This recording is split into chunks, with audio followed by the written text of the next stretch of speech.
Hello there and welcome to this lesson. We are now doing Key Stage 2 Higher Year 6 Decimals. So let's have a look at the first question. So the first question states, what is the value of the red digit in the numbers below? So in this case, we're looking at the value of the red digit and what that actually stands for. So let me give you a quick explanation. Now in this description box that you've got in front of you, you can see the description here. Let me just go in a little bit more detail with the first question though. So the first question states 87.384.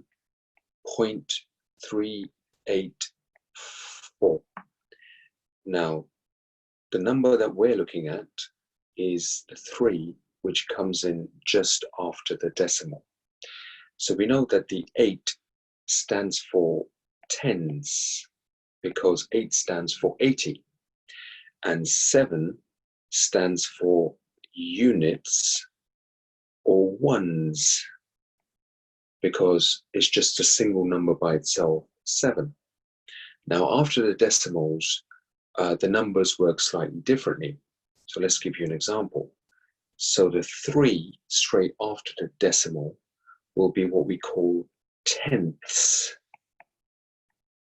The 8 after the 3 is called hundredths. So it's that THS at the end. And then the 4 that comes after the 8 stands for thousandths. Again, with the THS at the end. Okay?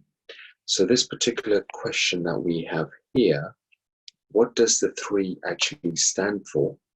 And from our example that we just worked out, 3 stands for 3/10.